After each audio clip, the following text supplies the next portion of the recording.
Good evening, everyone. My name is Romal Laisram, and I'm a journalist working out of Chennai. I identify as a gay man. I'm 34 years old, and I've been an activist for close to over a decade.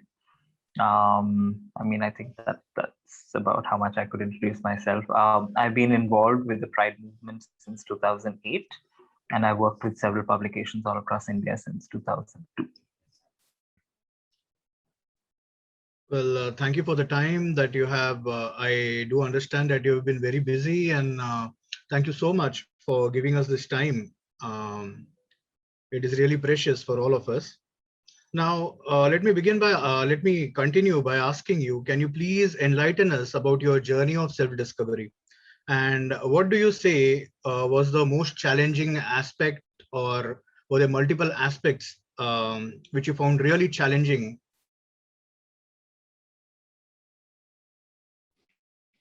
Sure, Evan. Also, happy Pride to you. Thank you so much for wishing me. Most people forget that Pride month doesn't end by the end of June, it goes well into July. So, happy Pride to all of you. And at some point, if someone wants to know what Pride month is about, we'll definitely talk about that. So, when it comes to my journey, my personal journey, I've said this story over and over again, especially with NCCI, that it's almost memorized in my head now. But yeah, I come from a Christian family, and my father was a pastor. He studied UTC in law, and so I grew up in a very Christian surrounding where I was often told while I was growing up that being queer is wrong, being homosexual is wrong. I remember innumerable number of services and sermons that I attended where a lot of digs and a lot of a lot of criticism was thrown at the homosexual community in particular. So I grew up believing that anyone who was not straight, anyone who was not heterosexual, was therefore problematic and not necessarily did not occupy a space in the kingdom of God. At least that's what I was told. As I grew up, however, I kind of started realizing that there was something different about me. And I grew up in a small town called Kotigiri, which is in the Nilgiris district in Tamil Nadu. But my parents, my dad is a Manipuri from the northeast, and my mom's a Tamil Malayali. So I come from a nice mixed cultural parentage also. But growing up in a public school, in a boarding school, there wasn't really too much time to figure out what you're interested in or who you're interested in or things like that. But when I was in eighth standard, my father decided that his children. I'm the fourth of four boys. He decided that his children were a little too queer, and so he decided that he would want us to go back to Manipur and discover our Manipuri side. So he kind of sent me back to Manipur, and I was the first out of my four brothers to go back to that state. And for the first time in my life, I was, left all alone and had time to figure out who I was. And I think that's when I realized that there was something definitely different about me. And I clearly did not have the courage at that time to, even give it a name or even think about who I was or accept the fact that I was different. And I probably wasn't attracted to women like I was expected to by society. So I kept it to myself. And constantly, my biggest fear was, am I a sinner? Am I going to go to hell because I'm attracted to someone else? And I'm not attracted to women as I'm expected to by mainstream society. At a time like that, I was very thankful that I grew up in a Christian family because my whole choice of action at that point of time was to turn to the only thing that I knew I could trust completely. Like, I think because I knew I was so different and because I had known how much judgment exists within the Christian community when it comes to people of different sexualities and how the tag of sinner is thrown on us so easily, I turned to the only one I knew, which is my Savior. And so I remember praying for many, many years. And I prayed and just kept saying, Lord, if you think this is who I am and if you made me like this, then give me the courage to deal with the world around me. And if you think I'm wrong, then tell me that I'm wrong and help me to then overcome this sin that I'm committing by loving someone of the same gender. And surprisingly, I think the more and more I prayed, the more clearer and clearer I got that what I felt was just love. And what I felt was just love for someone of the same gender or sex or whatever. And that it necessarily wasn't a sin in that sense. And I felt courage building up within me at that young age. I was around 15, 16. Of course, I didn't talk about it for many, many years. And then by the time I turned around 17, we moved back to Bangalore, which is where my mom is from. And once I moved back to Bangalore, I think I was exposed to a lot more queer culture, to a lot more LGBTQI communities. I was able to find a lot of, queer theory on the internet. I was able to come across a lot of articles that said maybe not.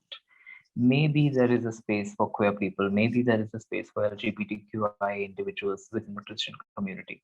And so I started researching and doing my own research and looking at these texts within the Bible that condemned us, and looking at whether there was really so much condemnation, and whether the Bible was really against just another form of love, right?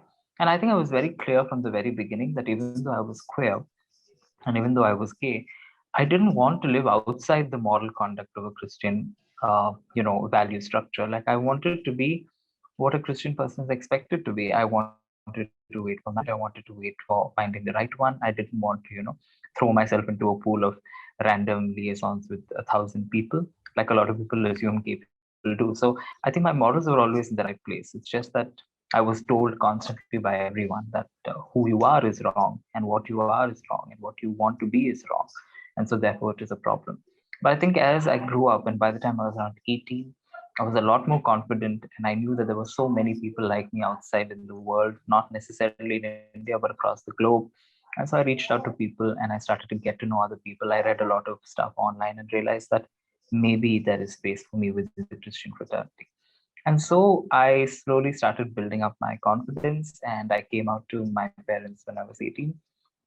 My father surprisingly took it pretty well. He didn't necessarily condemn me, but in a very you're a child, you don't know anything. He just told me it's a phase, it'll pass. He didn't like necessarily tell me that what I thought I was wrong or anything like that. My mom reacted in the way that you expect every South Indian Christian mom to, react. It was drama, complete drama, breaking down, crying, and all kinds of things. But over the years, I think, and then I lost my dad in 2005, which was by the time I was around 1920. So there wasn't too much time again for this whole thing to settle down, because there were too many other things that happened. And after he died, I think for the first time, I had to deal with my mom alone, and that was a process and a journey itself. Because while she did accept me and she always told me she'd love me for who I was, there was always this thing behind her that where she said, "Well, I've been brought up in a tradition that believes that anything that is not heterosexual is wrong, and it's going to take some time for me to accept." And so we, battled and fought and argued, and there were times where I wouldn't talk to her for a whole year because I just had to make her understand that this was my life and not her life, and that just because I decided to be gay and just because I decided to accept my gay sexuality doesn't mean I was going any further away from the Lord in any way, and that I was going to be as Christian as I was about this if I was straight also. So there was no real difference for me. Like in my head, what I was doing was not very different. It was just a big difference in my mother's head. Surprisingly, my family accepted me very, very fast. My brothers, it was only a problem with my mom. And over the years, slowly we ironed out those issues. My church youth group was surprisingly forthcoming and accepted me with open arms very soon. And I think the church that I went to, which was an independent church in Koromangala and Bangalore, didn't really have a stand on it till I, kind of pushed this on them and said, well, this is who I am and this is how I identify. And I was very happy that by the end of all of those conversations, my church decided that they would be an inclusive space, and the acceptance started there. And after that, I kind of realized that I was not the only one. I found so many people from the queer spectrum who were part of the Christian community. And it really hurt me because of the amount of self damage they inflict on themselves. Because, it's not tough, it's not easy to live a life where people are constantly telling you that you are a sinner, you are wrong, just because of something that you accepted about yourself. It's not a choice, it's not something that you choose to do, it's just who you are. So for a while, I started a small little self-help group, which was called Queers in Christ in Bangalore.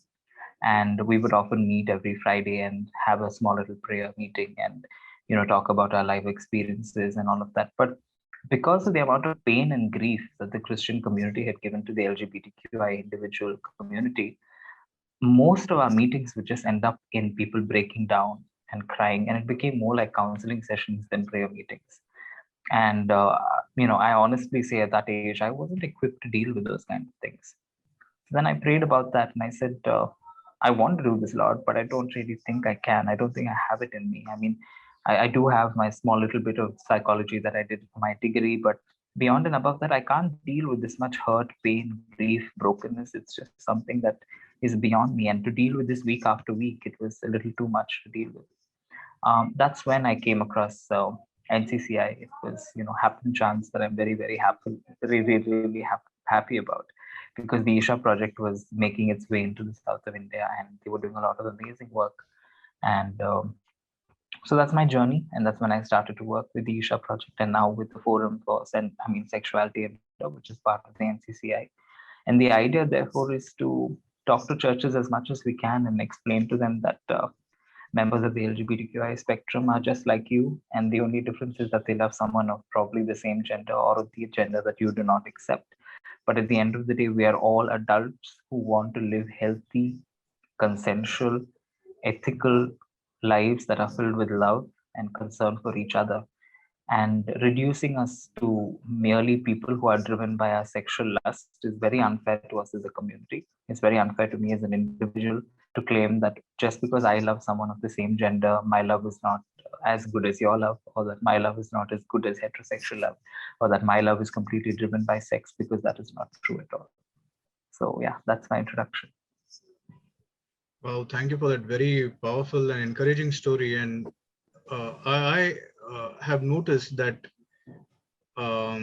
whenever in these conferences or even in church meetings with the youth, if people from the Soji community, when they are present there and then they tell their stories, um, that is the time when realization starts sinking into people what they've been doing and what the other person is going through.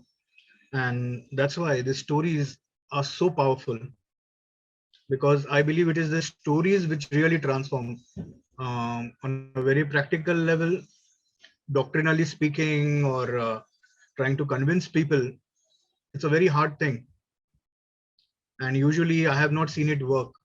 But the stories, they touch their hearts. They bring in that transformation which is needed to break down those walls and to make people more accepting.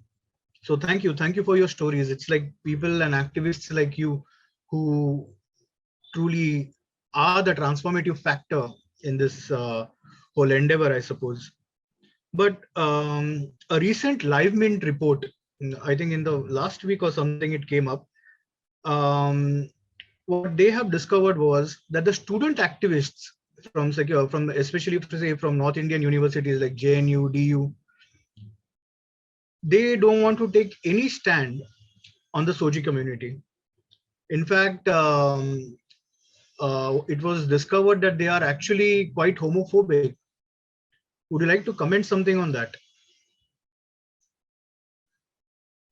Sure, I think it's a very complicated question, Reverend Dinesh, but I'm so happy you brought it up. I think there's a wide difference in the culture of the South and the North. And what's especially happening with this, someone else's mic is on, I think. Okay.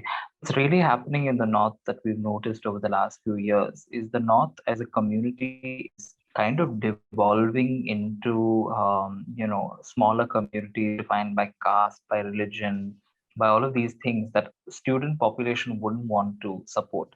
Like, for example, down south, we're still pretty united. We still don't have demarcations of religion, caste, community dividing us as an LGBTQI community, right? We're still pretty working together. We still got it in place. Up north, what's happening is we have people like Lakshmi Narayan Tripathi, who's moved out a whole Hijra community from the community and said, we are now a Kinnar Hindu sect. And similarly, you have openly queer gay rights activists who say that we don't want to have anything to do with Muslim queer activists. We have people taking on their right-wing stand and applying it to their gay life. So right now, the voices that are coming out of North India from the queer community are not, they're not unified. They are not a community that anyone would really want to support in that way. So I'm not really critical of the student populations. I think if I was a student activist today in North India, I would also reject the queer community in the north of India. because of the amount of lines of difference that I'm seeing within them. And this is something that happened slowly. It's not something that happened overnight.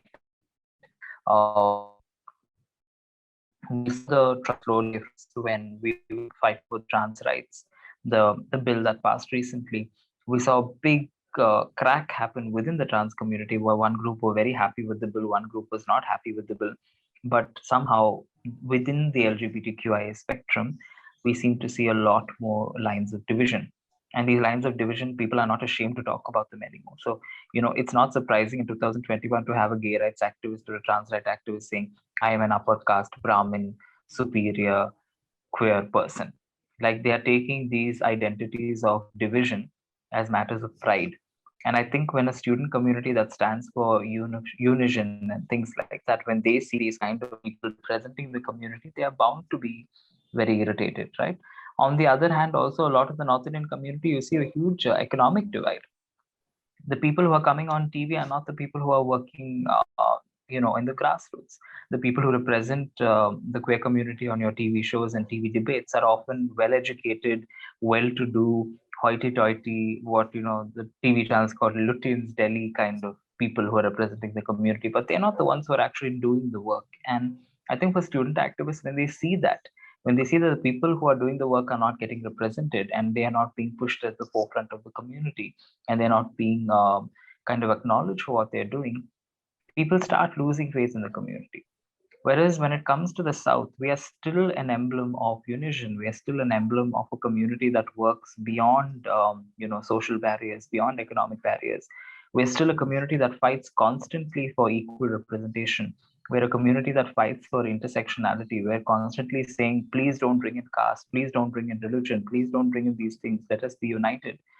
But sadly, I don't think that's happening all across the country. There is a clear inequality that's happening, and probably that's why student communities do not want to support the community as much as they would have maybe 10 years ago.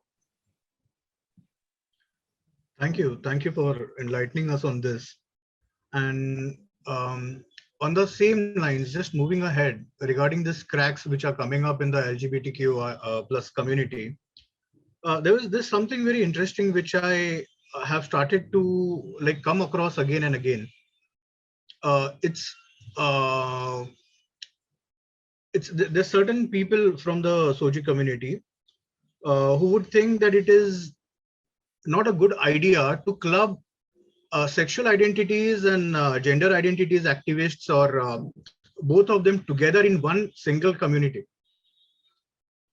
Because the reason being is that people are today somehow more accepting of the gays and lesbians, but not transsexuals and especially intersex people.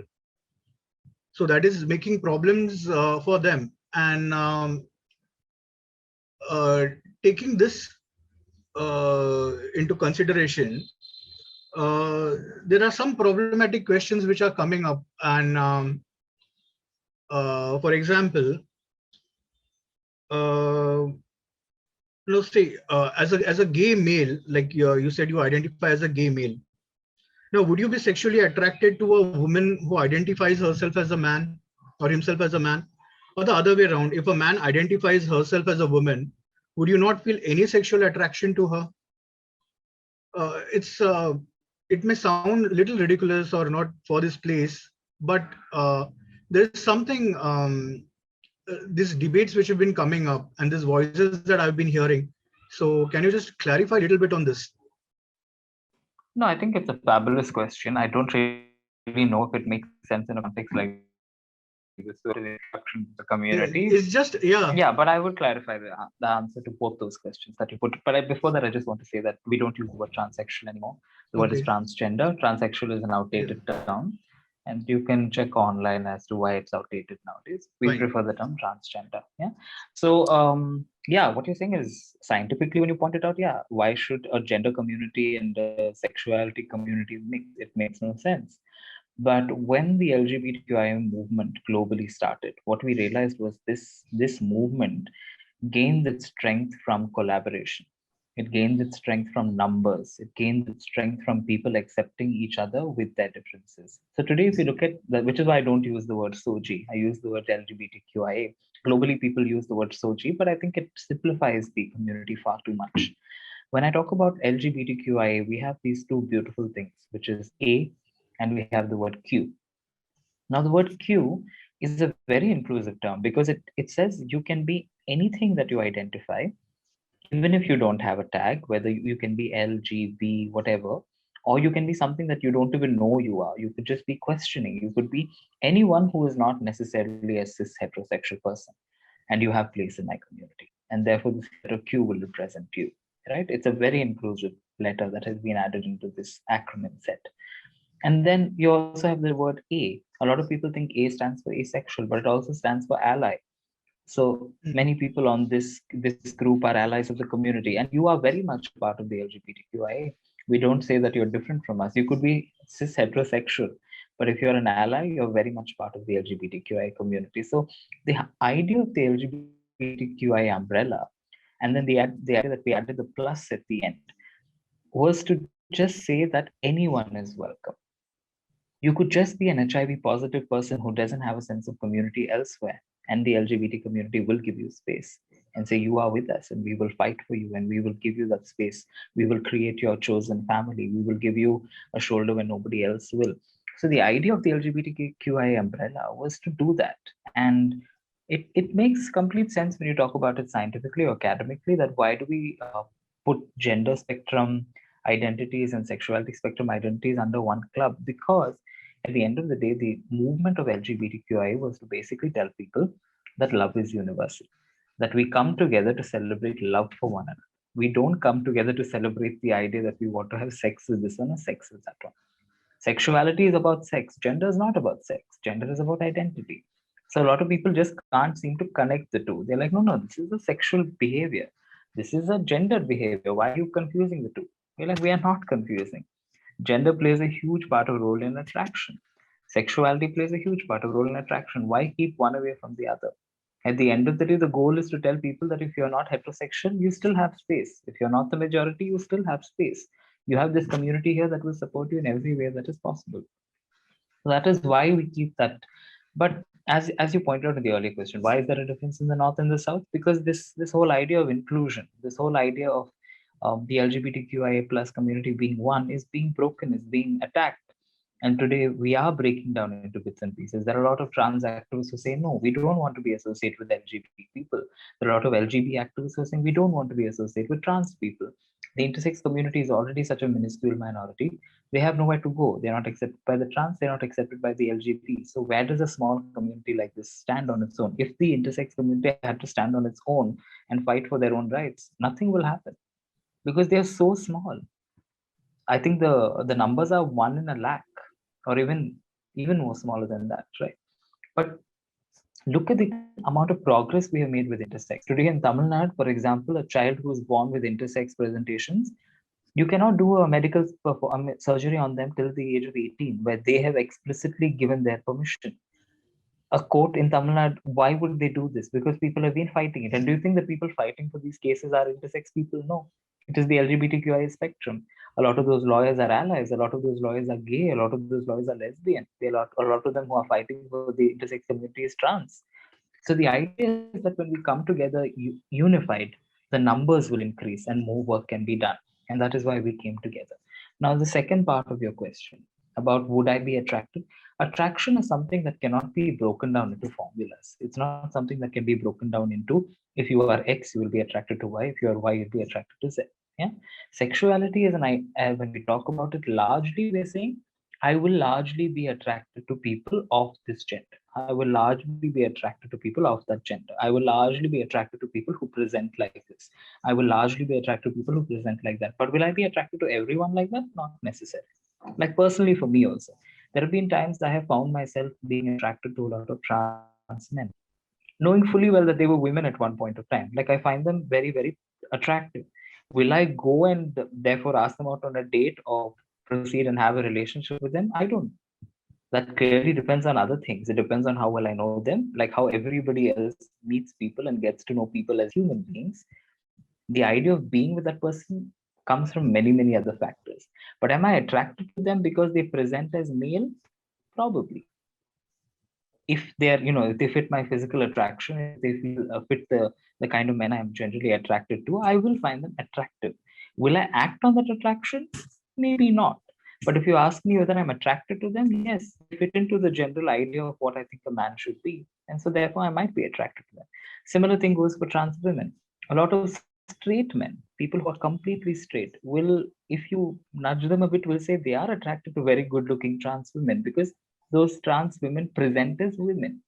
They might have been men before, but now they present as women. So what they're being attracted to is that physical exterior. So the attraction exists. Do they want to take that relationship forward? It's a different question. But does the attraction exist? Yes. Because sadly, when it comes to LGB, we are still defined by the binaries. We're still defined by the horrible binaries of male and female. But the LGBTQI spectrum has many other identities like genderqueer, like transgender, like queer, like intersex. And a lot of these other people don't look at the world like an LGB person does. You and me, I'm assuming you belong to either the straight spectrum or whatever. So I'm assuming people like you and me, when we look, we see male and female. But for a lot of other people, they don't see male and female. They see beyond it. They see a larger spectrum. People like you and me are limited by that. And so therefore we just see male and female, male presenting, female presenting, and we define our whole idea and politics of attraction around these two binaries. But not everyone has that. Not everyone is like that. So to simplify that answer, as a gay male person who defines his attraction by binaries, who still believes in the idea of male female, is aware of the fact that other genders exist, but is largely attracted to people who present as male. Will I be attracted to a man who was a woman who is now a man? If he looks like the kind of man I would be attracted to, I would be. Will I act on it? Maybe not. But will I be attracted to him? Probably yes, because he'll fit the kind of thing that I'm attracted to. So I think I hope that answers your question. Thank you. Um, Now, coming to do something more concrete, like, can you tell us some of the programs or maybe kind of help groups which have come up to help the social community members in various ways, maybe say financially, or to maybe if they don't have a roof on their head, maybe a shelter. So can you just tell us what are some of these programs, and especially how can we as the church be a part of these programs, and how can we help you? So a lot of these programs are done by the community themselves. We've organized ourselves into organizations all across the country. Some of us working for the whole spectrum, some working specifically for trans people, some working for trans and intersex people, some working specifically for intersex people. And most of these organizations focus on three things, which is giving people home, giving people a job, giving them a sense of livelihood, and helping them in crisis situations. Almost all organizations work on these four factors, right? When it comes to trans people, there's the added thing of helping them get gender reassignment surgery, which doesn't really necessarily apply to people who are GLB. When it comes to GLB people, often it is about counseling, it is about accepting yourself. So most of the organizations that we have set up or other people have set up for the LGBTQI spectrum focus on these things. And there are many. There are an innumerable number of organizations across the country. One Google search and you'll find enough of them. Almost every city, every state has these organizations. Governments have been directed by the Supreme Court to do a lot of work with the trans community. The government has also through the Supreme Court, has kind of been told that they also need to create safe spaces for queer people, as in the people on the spectrum who don't identify as trans. The only state that has taken any effort towards doing that is Kerala. That's because you have a government there that is very, very inclusive. But no other states has really bothered about anyone beyond the trans community. This I will not be a retractor and negatively criticize the government that is doing at least something. It's probably because beyond and above people talking about the LGBTQI spectrum, you have a whole trans bill which just focuses very specifically on the trans community. And so therefore it is easier for states to recognize what they need to do for the trans community. There isn't no specific bill that tells them what you need to do for the gay community or the lesbian community or whatever. Now, another thing that I want to bring to your notice so that you understand this whole thing better is in India, your identity is also sometimes based on economy. I don't know if you noticed it, but you don't notice that there are very few trans people who come from urban areas. And it should surprise people. Why is it that most people who are from the trans community are from interior areas, are from smaller towns, are from smaller villages? You have to understand because sometimes when you're growing up and you know you're not heterosexual, right? The big the big other in this whole conversation is heterosexual. So you only know one thing, that you're not heterosexual. You don't know whether you're gay, whether you're bi, whether you're trans, whether you're into. You don't know anything. You just know you're not heterosexual. You just know that you're not attracted to the opposite gender like you're expected to do so. At that point of time, you are going to start trying to be a part of a community that you have access to. So what we've noticed over the last few years, something that is very problematic, but we've decided to, finally tackle it and talk about it. It's a lot of people who come from smaller towns and rural villages. Often they end up being part of the trans community or undergo transitioning because they are men or women who do not know that they can love other men and women without undergoing a gender reassignment or a sex reassignment of sorts.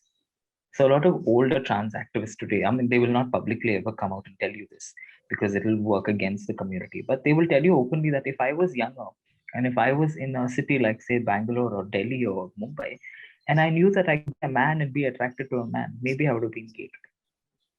I didn't know that option existed. I thought as a man, if I'm attracted to man, the only option I have is to become a woman because our society is still defined by these genders, by male or female. It's only within cities and places like this where we're slightly a bit more educated and opened out to the world that we know that these other identities can exist. Today, I know I can love another man without necessarily undergoing a gender reassignment surgery. I don't identify as a woman, but I'm not told by anyone that to love a man, I have to be a woman. I know I can continue to be a man and love another man, but not the same case in a rural scenario. So you have to keep that in mind also. So today in India, the focus is largely on trans rights. It's on educating trans people. It's on getting them jobs. It's on taking away the discrimination they face on a daily basis. It's on taking away horrible laws that discriminate them on a daily basis. It's about taking them away from situations where the police think it is okay to brutally treat them and treat them as criminals constantly. So the focus across the country has been on trans rights. Over the next few years, the focus will slowly change to gay rights, and I'm sure the conversation on marriage will come back again. It came up a few days ago and was kind of buried very unceremoniously. But we do know the concept of marriage rights will come back. The concept of adoption will come out soon. All of these things are parts of the movement that we are part of, and we are constantly putting our efforts towards it. But it's one step at a time. Because see, we were able to move 377 away from, I mean, we were able to reword or revamp 377 in our parliament after working for it for almost a decade and a half. It takes that much time to make laws relevant in today's India. So if we start like doing multiple things at the same time, we're not going to get anything out of it. Even the trans bill that just passed, because too much paperwork was happening and too much confusion, the bill is now supporting some people, is helpful to some people, and not helpful to some people. And that's not what you want out of a law, right? You want a law that is beneficial to everyone. So now we're kind of tracking ourselves into focusing on one thing at a time and dealing with it properly so that it benefits the community. So there are many organizations. The governments are also slowly getting involved. You will be surprised to know even states like Bihar are doing amazing things for trans people. Amazing things. Last year during the pandemic, we had a transgender mela where the government organized a mela where they were giving jobs out to transgender people. So if a state like Bihar can do it, anyone else can. So it really depends on how proactive the states are. Because the directions come from the Supreme Court. This is what we expect every Indian citizen to do. This is what we want the governments to do. But will the governments respond in time? We're putting pressure state-wise. We are putting pressure on our government saying, you have got this directive from Supreme Court. What are you doing? What are you doing? But it really depends on the government in that state to really respond to it. And some states are doing fabulous stuff. A state like Tamil Nadu is way ahead of everyone else. States like Kerala are doing brilliant stuff. Andhra Pradesh and Karnataka, not so much, but still they're doing their own thing. So in the south, we're slightly better. In the north, though, people like Bihar and all are leading the way. The state is leading the way and saying, even you consider us a backward state, but we are more progressive than you when it comes to these kinds of things. So really, it's about how this thing pans out in the next decade or so. And I feel like 10, 15 years from now, it'll be a very different situation. And queer people in this country will finally get the equality that the Constitution guarantees them. Well, thank you, Romal. I think that's the time which was allocated to us. Thank you so much for sharing your story and clarifying so many of our doubts and our questions. We wish all the best for you, and we really hope that we get the opportunity to work together, and that almost all of us who are part of this conference right now, that in some way or the another, either personally or as a community, that we stand as allies with your community. Thank you so much for this time, and thank you all of you. Thank you, Reverend. Thank you, Reverend. I just want to add, if anyone has any personal questions, feel free to reach out to me. My email ID is with Reverend Jyoti Kumar, with Dinesh, with all of them. My number is also with them. Don't feel bad about it. Just reach out to me. I'm open to all questions. I think the only way forward is having great conversations. So if there's any questions that you have for me, feel free to reach out to me at any point of time. I'm available on WhatsApp, on email. I'm also on Instagram, Facebook, all of those things. So reach out anywhere and I'd be very happy to have those conversations with you. Have a great evening, guys, and happy Pride. Bye.